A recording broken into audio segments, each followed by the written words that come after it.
सभी पत्रकार बंधुओं को नमस्कार। हम और आप बहुत समय से इंतजार कर रहे थे और अखिलेश जी के साथ जो भी कुछ हुआ उन्होंने ट्वीट भी किया है।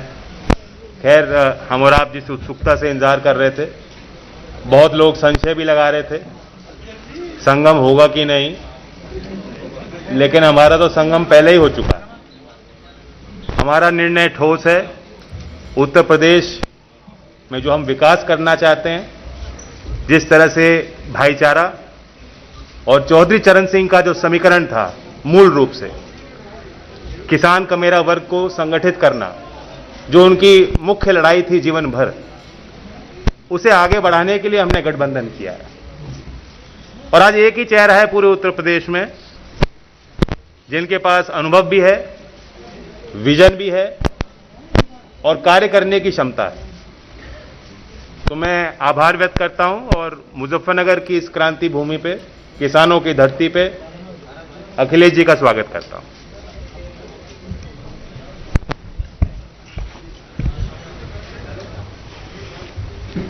मैं सबसे पहले जयंत चौधरी जी और इसके साथ साथ मैं अपनी प्रेस के जितने भी साथी यहां उपस्थित हैं, मैं इस विलंब के लिए आप लोगों से क्षमा मांगता हूं। देरी का कारण मुझे नहीं बताया गया। मैं कई घंटे हेलीकॉप्टर में बैठा रहा, रिफ्यूल कराना पड़ा, उसके बाद मैं आपके बीच में पहुंचा हूं। मैं धन्यवाद देता हूं जिसकी भी कृपा से मैं आपके पास पहुंचा हूं। मैं पत्रकार साथियों का बहुत बहुत धन्यवाद। आज मुजफ्फरनगर में चुनाव की पहली प्रेस कॉन्फ्रेंस हो रही है। सबसे पहले मैं चौधरी चरण सिंह जी को याद करता हूं। चौधरी चरण सिंह जी ने जो रास्ता दिखाया था किसानों को मजबूत करने के लिए, उनको सशक्त करने के लिए, उनकी फसल पैदावार की सही कीमत मिल जाए और किसान का परिवार आर्थिक रूप से कैसे संपन्न हो। चौधरी चरण सिंह जी, बाबा टिकैत जी, नेताजी और अजीत सिंह जी ने लगातार समय समय पर सरकार को जगाने का काम किया। जो सरकारें गूंगी बहरी हो गई थीं, उनको जगाया, उस आंदोलन को आगे बढ़ाने का काम किया। मुझे खुशी है इस बात की कि आज जयंत चौधरी जी और हम लोग मिलकर के उस विरासत को आगे बढ़ा रहे हैं। ये चुनाव जहां किसान के भविष्य का है, नौजवान के भविष्य का है, व्यापार को आगे बढ़ाने का है, वहीं चौधरी चरण सिंह जी की विरासत को आगे बढ़ाने का भी है, जो किसानों को संपन्न बनाना चाहते थे। किसानों के लिए सपना देखा था कि वो संपन्न हों, लेकिन जो हालात हैं, भारतीय जनता पार्टी ने किसानों को कहा कि उनकी आय दोगुनी होगी, फसल समय पर खरीदी जाएगी और भुगतान भी समय पर होगा। लेकिन जिस तरीके से जो 3 कानून लाए गए बिना किसानों की राय मशवरे के, और मैं बधाई देना चाहता हूं किसानों को, उनकी ताकत का एहसास दिलाया। लोकतंत्र में किसानों ने एकजुट होकर के और सब कुछ भूल करके एक साथ खड़े होकर के मजबूर किया सरकार को, और सरकार को अंततः वो कानून वापस लेने पड़े। भारतीय जनता पार्टी आज भी नहीं कह सकती है कि वो 3 कानून क्यों लागू किए थे और 3 कानून क्यों वापस ले लिए। ये वोट के खातिर लिए हैं। इसलिए मैं किसान भाइयों को यहां सावधान करना चाहता हूं कि भारतीय जनता पार्टी ऐसी पार्टी है, बिना बताए भी कुछ ऐसे फैसले और कानून ले आएंगे। इसलिए मैं आरएलडी और समाजवादी पार्टी का गठबंधन है, किसान भाइयों को भरोसा दिलाना चाहता हूं कि कोई भी ऐसे काले कानून उत्तर प्रदेश में कभी लागू नहीं हो पाएंगे, जो भारतीय जनता पार्टी की नीयत है, जो उनकी मंशा है। समाजवादी पार्टी ने बिजली के क्षेत्र में कहा है कि 300 यूनिट मुफ्त होगी, सिंचाई माफ होगी, एमएसपी की खरीद के लिए जो इंतजाम करने पड़ेंगे सरकारी तौर पर किए जाएंगे। वहीं फार्मर्स के लिए कि उनके गन्ने के भुगतान के लिए उन्हें इंतजार न करना पड़े, 15 दिन इंतजार न करना पड़े। Farmers corpus fund, farmers revolving fund budget से देकर के किसानों का समय पर भुगतान करने का काम भी गठबंधन मिलकर के करेगा। लैपटॉप पहले भी बांटा था, फिर बांटेंगे। समाजवादी पेंशन पहले भी दी थी, आगे भी देंगे। और वहीं मैं इस मौके पर याद दिलाना चाहता हूं भारतीय जनता पार्टी को कि कम से कम अब चुनाव आ गया है, अपना संकल्प पत्र तो पढ़ लें। जो जो वादे किए थे, क्या वादे पूरे हुए हैं? उनका हर वादा जुमला निकला, झूठे विज्ञापन दिए, आज भी आंकड़ों की खिलवाड़ कर रहे हैं। और जब भारतीय जनता पार्टी घिर जाती है तो बुनियादी मुद्दों से हट करके काम करती है। मुझे उम्मीद है कि इस क्षेत्र में हमेशा गंगा जमुनी तहजीब, भाईचारा और आपस में मिलकर के नकारात्मक सोच को हमेशा नकारा है। इस चुनाव में भी नकारात्मक सोच को नकारने का काम करेंगे और मुझे उम्मीद है कि इस बार ऐतिहासिक जीत होने जा रही है। आरएलडी और समाजवादी पार्टी मिलकर के उत्तर प्रदेश से भारतीय जनता पार्टी का सफाया करेंगे।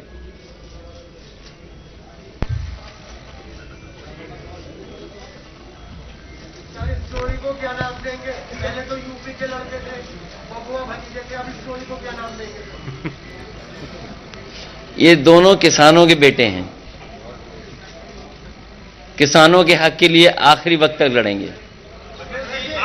और इसीलिए मैं जेब में एक पोटली लेके चलता हूं, लाल टोपी और लाल पोटली।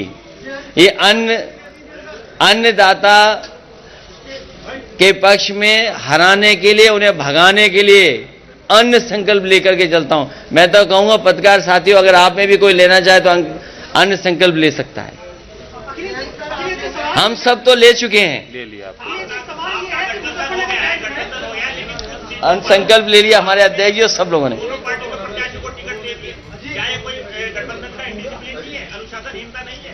कहां पर? मार्च में दे दिया आपने, बिजोर में आपने और दोनों ने। ये हम दोनों बैठ करके तय कर लेंगे। ये कब तय होगा? बहुत जल्दी, कुछ आज तय हो जाएगा, कुछ कल तय, कल तक आप देखेंगे सब तय हो जाएगा।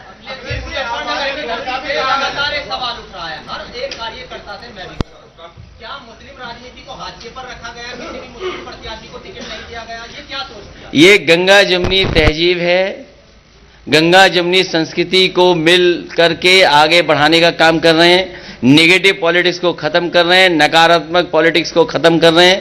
और समाजवादी पार्टी आरएलडी मिलकर के, यहां सवाल ये नहीं किसको टिकट मिला किसको नहीं मिला, हम दोनों मिलकर के किसानों के हक और सम्मान के लिए लगातार आगे बढ़ते रहेंगे, लगातार संघर्ष का रास्ता अपनाएंगे।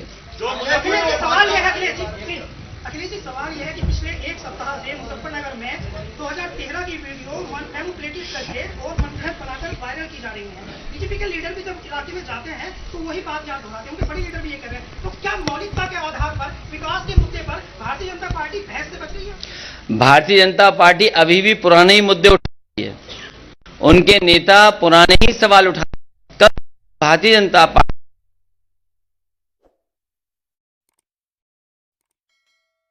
जहां बड़े हैं, आप देखिए क्या हुआ है बिहार में, क्या हुआ है अयोध्या प्रयागराज में, कितने बड़े पैमाने पे नौजवान बाहर निकल करके आए। किसकी जिम्मेदारी थी परीक्षा को सही ढंग से कराना? आरआरबी एनटीपीसी को लेकर के जो आंदोलन कर रहे नौजवान, कितना अपमानित होना पड़ रहा है उन्हें। सवाल यह है कि नौजवानों को नौकरी रोजगार मिलेगा कि नहीं मिलेगा, लेकिन भारतीय जनता पार्टी से बात नहीं करना चाहती है।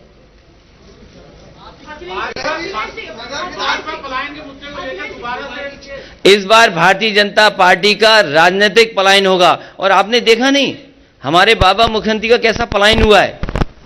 वो पहले अयोध्या से टिकट मांग रहे थे, मथुरा से टिकट मांग रहे थे, प्रयागराज से टिकट मांग रहे थे। भारतीय जनता पार्टी ने ऐसा उनका पॉलिटिकल पलायन किया है कि उन्हें घर भेज दिया वापस।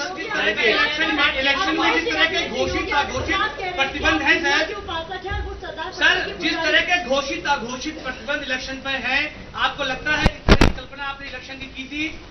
भारतीय जनता पार्टी के लोग पर्चा भी बांट रहे हैं तो कोरोना फैलाने के लिए बांट रहे हैं ऐसे करके। उन्हें ये नहीं पता, इलेक्शन कमीशन को ऐसे लोगों को एकदम रोक देना चाहिए जो ये भूल गए हों कि कोरोना फैलता कैसे है।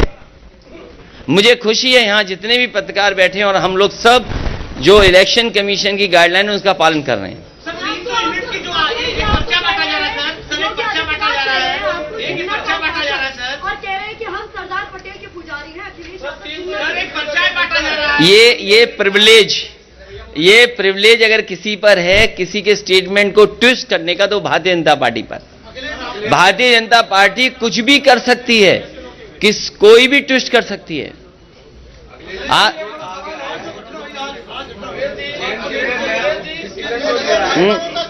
ये तो क्योंकि विभाग मेरे पास नहीं है, विभाग तो केंद्र सरकार के पास है, वही बता सकते हैं। सदर विधानसभा से 2 बार आपने चुनाव लड़ चुके हैं गौरव स्वरूप, आज उनके भाई जो है पंडित स्वरूप को आपने टिकट दिया है, उनके भाई आज जो है उसमें शामिल हो गए भाजपा में, तो क्या कहेंगे आप?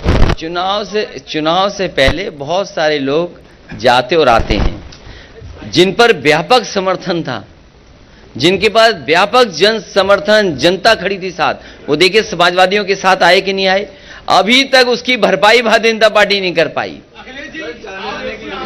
और भाइयों को तो लड़ाते रहे। एक्सपर्ट हैं, जो जानकार हैं, उनसे राय मशवरा कर करके ये फैसला लिया है कि घरेलू बिजली और आम लोगों के लिए 300 यूनिट फ्री बिजली समाजवादी सरकार और आरएलडी के गठबंधन की सरकार बनने के बाद फैसला लेगी। और मैं इसलिए कह रहा हूं कि आप सब लोग जानते होंगे, 4.5 साल से मुख्यमंत्री जी के आपने स्टेटमेंट सुने होंगे, लेकिन मुख्यमंत्री जी ने कभी भी बिजली के कारखाने का नाम नहीं लिया होगा। भारतीय जनता पार्टी की सरकार में अगर वो कारखाने बन गए होते तो आज उत्तर प्रदेश में इतने महंगे बिजली के बिल नहीं देने पड़ते। इसलिए सिंचाई माफ और 300 यूनिट माफ होगी, फ्री मिलेगी, बिल नहीं आएगा। और इसलिए कर सकते हैं क्योंकि जो सरकार को बिजली मिलती है वो सस्ती है। मैं याद दिलाना चाहता हूं केवल एक बिजली के कारखाने का जो नेताजी के समय पर उत्तराखंड में श्रीनगर में लगा था, आज भी उसकी बिजली सबसे सस्ती है। जो एनटीपीसी से पुरानी बिजली उत्तर प्रदेश को मिलती है वो भी बहुत सस्ती हैं। लेकिन भारतीय जनता पार्टी की 2 बार सरकार बन गई, उसके बावजूद भी बिजली का कोटा उत्तर प्रदेश का नहीं बढ़ाया। और जैसे ही समाजवादी पार्टी ने तय किया कि 300 यूनिट फ्री मिलेगी, भारतीय जनता पार्टी ने कहा हम भी बिल आधा करेंगे। तो हम भारतीय जनता पार्टी से कहेंगे कि अगर आज आधा बिल कर रहे हो तो आपने 4.5 साल क्यों वसूला पैसा? क्या आप जनता का पैसा वापस करोगे? और बिजली के कारखाने का नाम अगर एक बार भी सुना हो मुख्यमंत्री जी के मुंह से तो बता दो, 3x660 super critical thermal plant. वो अभी तक 4.5 साल में बिजली के कारखाने का नाम नहीं रट पाए। 3x660 super critical thermal plant.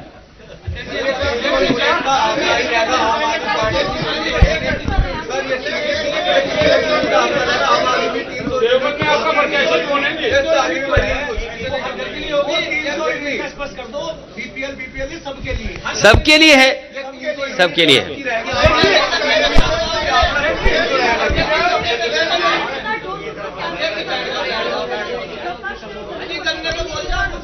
गन्ने का भुगतान 15 दिन के अंदर होगा और किसान को कभी भी 15 दिन से ज्यादा इंतजार नहीं करना पड़ेगा।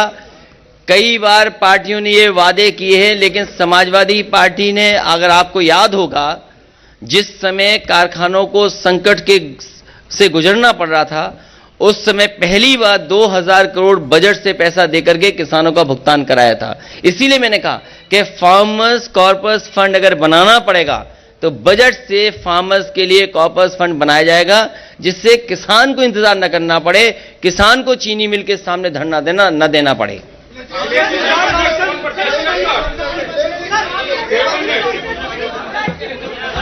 देवबंद में पुराने वाले नहीं, पुराने वाले राणा।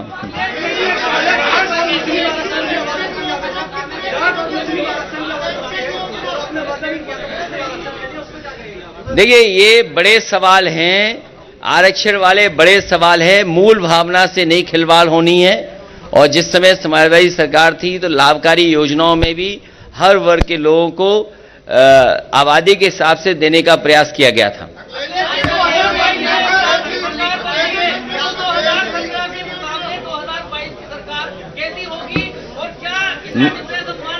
मैं आपको बधाई देता हूं, धन्यवाद देता हूं कि 22 की सरकार अच्छी होगी, बेहतर होगी और किसानों के और नौजवानों के हित में होगी।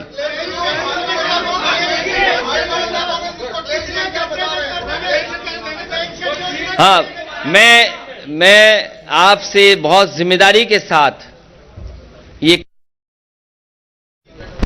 कि जैसे ही समाजवादी पार्टी कोई अच्छा काम तय करती है या अच्छे काम के लिए फैसला लेती है जनता के लिए, उसी समय मुख्यमंत्री जी की भाषा बदल जाती है। पुरानी पेंशन बहाल होगी और उसके लिए बाकायदा पूरा तैयारी के साथ, मैंने लखनऊ में भी प्रेस के सामने कहा कि जो फाइनेंशियल एक्सपर्ट्स हैं और जो वित्त विभाग में बहुत अनुभव के साथ पहले से काम कर रहे हैं और कुछ लोग जो रिटायर हो गए हैं और कर्मचारी जितने भी उनके संगठन हैं, उनसे समय समय पर बात हुई है। उनसे और वित्त विभाग के जो रिटायर्ड अधिकारी हैं, एक्सपर्ट, उनके बीच में बातचीत के बाद ही फैसला लिया है कि पुरानी पेंशन बहाल होगी और उसके लिए अगर बजट से भी पैसा कॉर्पस फंड के लिए देना पड़ेगा तो सरकार में दिया जाएगा।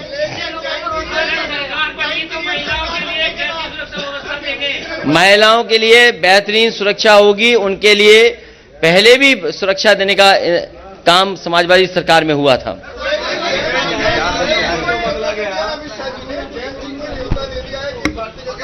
अरे उनका न्योता कौन स्वीकार कर रहा है? और सोचो हालात कैसे हैं। देखिए उनके हालात कैसे हैं, हालात कैसे उनके, सोचो न्योता देना पड़ रहा है। और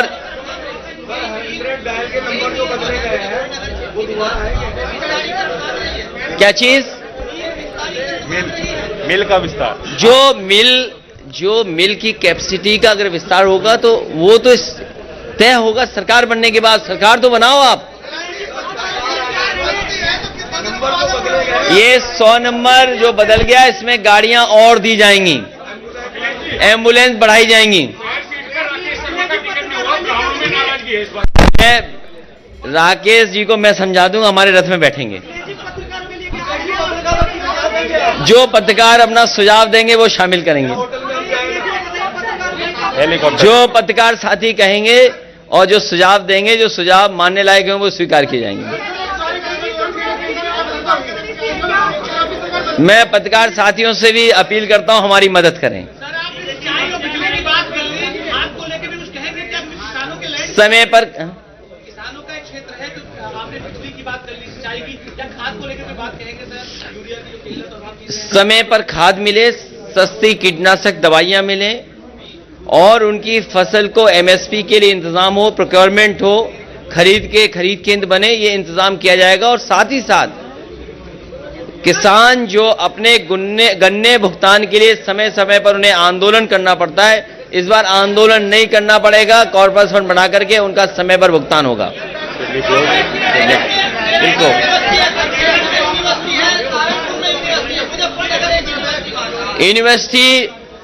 यूनिवर्सिटी बनाने में केवल वाइस चांसलर अपॉइंटमेंट करना होता है। आप जहां कहोगे वहां अपॉइंट कर देंगे। आप यूनिवर्सिटी कॉलेज के लिए कोई प्रस्ताव लाएगा, उसको सहमति देंगे। अगर कोई प्राइवेट यूनिवर्सिटी भी खोलना चाहेगा तो सहयोग करेंगे, सरकारी खोलना चाहेगा तो उसमें मदद करेंगे। बना दी जाएगी। मैं जो हमारे पत्रकार साथी कहते हैं यूनिवर्सिटी बननी चाहिए, यूनिवर्सिटी बना देंगे। एम्स हमारे हाथ में नहीं है, लेकिन अगर ये एक महत्वपूर्ण बात है कि जो अस्पताल को लेकर के कह रहे हैं कि बड़ा मेडिकल कॉलेज हो, ये किया जा सकता है कि एम्स के लिए प्रस्ताव भेज देंगे और एम्स के लिए जो जो समाजवादी सरकार में केंद्र सरकार चाहेगी वो सब सहूलियत दी जाएंगी। और मुझे खुशी है इस बात की कि जितने भी एम्स उत्तर प्रदेश में अभी तक खुले हैं, दोनों एम्स में जमीन समाजवादी सरकार ने ही दी है। तो अगर आने वाले समय में अस्पताल के लिए, बड़े एम्स के लिए जो भी केंद्र सरकार चाहेगी वो समाजवादी सरकार में उपलब्ध करा करके यहां भी उस तरह की सुविधा मिले, उस दिशा में काम करेंगे। ये बड़ा सवाल है। आपने ट्वीट करके ये बताया कि भाजपा के शीर्ष नेता आए, इसकी वजह से आपको वो भाजपा नहीं, मैंने ये नहीं कहा। मैंने कहा कि कुछ देर पहले भारतीय जनता पार्टी के नेता फ्लाई करके गए।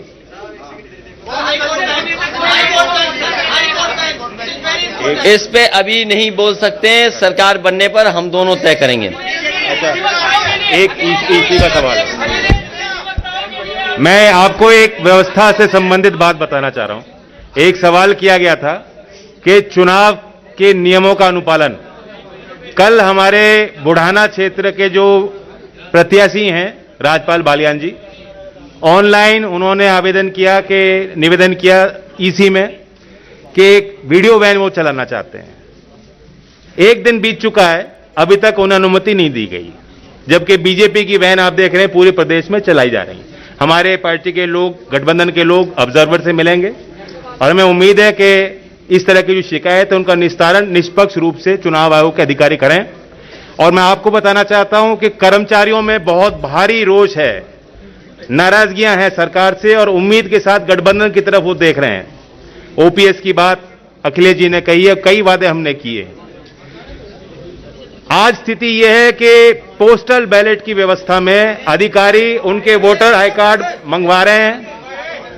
मैं निवेदन करना चाहूंगा सभी कर्मचारी से, पुलिस कर्मियों से जिनकी वोट पोस्टल बैलेट से पड़नी है, सतर्क रहें।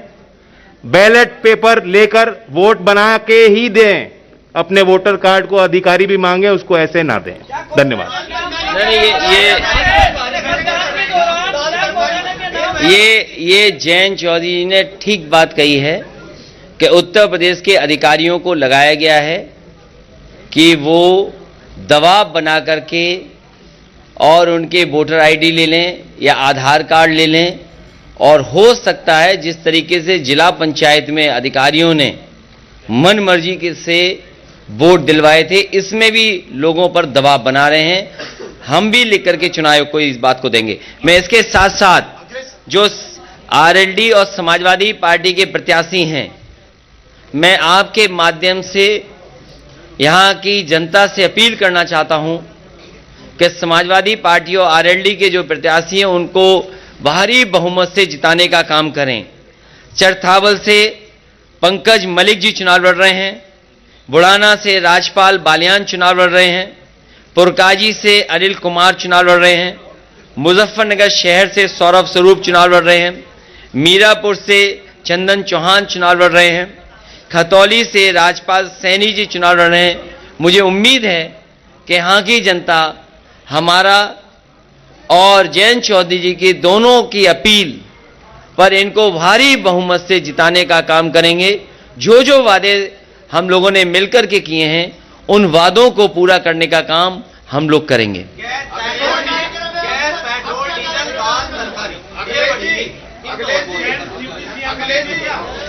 ये जानबूझ करके भारतीय जनता पार्टी लोगों को गरीब बना रही है, जिससे किसान गरीब निर्भर हो जाएं सरकारी राशन पे, सरकारी कड़वे तेल पर। और मैं आपको भरोसा दिलाता हूं, हमारे पत्रकार साथी ने जो कहा है कि जो महंगाई हुई है सरसों के तेल की, आप भी प्रचार के माध्यम से रिफाइंड तेल मत खाइए। जो रिफाइंड तेल का प्रचार होता है आप भी उसमें बहक जाते हैं और आप भी खा लेते हैं। आप अपना शुद्ध सरसों का तेल और घर का बनाया हुआ घी के से ही खाना बनाए और खाएं। और समाजवादी सरकार बनने पर उत्तर प्रदेश के कुछ इलाके ऐसे हैं जैसे बुंदेलखंड, जहां पर बड़े पैमाने पर सरसों के तेल की पैदावार हो सकती है। मैं जब बुंदेलखंड गया था तो मैंने कहा था कि सरकार के अलग से अगर हमें सरसों के तेल की पेराई के लिए कारखाने लगाने पड़े तो लगाएंगे, जिससे कि हमारा बुंदेलखंड के किसान को भी लाभ पहुंच जाए और उत्तर प्रदेश को कम से कम सस्ता सरसों का तेल उपलब्ध हो जाए खाने के लिए।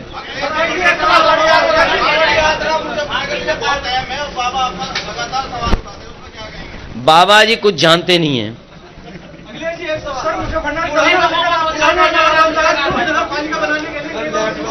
ये बहुत छोटा काम है, बड़ा काम करेंगे। मैंने पिछली बार भी कहा था जब आरएलडी और समाजवादी पार्टी के कैराना का चुनाव जीते थे और मैं सहारनपुर आया था, तब भी मैंने कहा था कि कम से कम इस हिस्से को एक्सप्रेस वे से जोड़ा जाएगा, जिससे कि लखनऊ पहुंचने में आपको कम समय में पहुंचा जा सके। भारतीय जनता पार्टी का तो गंगा एक्सप्रेस वे कब बनेगा कोई नहीं जानता, लेकिन इस हिस्से को जोड़ने के लिए अगर नया ग्रीनफील्ड एक्सप्रेस वे बनाना पड़ेगा तो समाजवादी पार्टी और आरएलडी दोनों मिलकर के एक ग्रीनफील्ड एक्सप्रेस वे बनाएंगे, जिससे कि लखनऊ पहुंचना आसान हो जाए। जब गृह मंत्री अमित शाह आए और किराना की सड़कों में घूमे तो उन्होंने बार-बार एक मुद्दा उठाया कि हमने 5 सालों में सुरक्षा व्यवस्था में बहुत आमूल परिवर्तन किए। जो रंगदारी थी, जो गुंडागर्दी थी, उसको खत्म किया।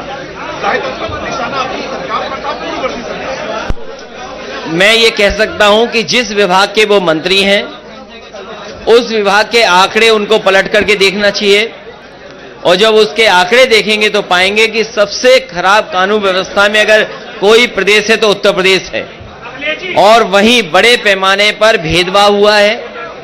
भेदभाव के साथ साथ जो बड़ी बड़ी संस्थाएं, नेशनल ह्यूमन राइट कमीशन हो, उसने सबसे ज्यादा नोटिसेज उत्तर प्रदेश की सरकार को दिए हैं।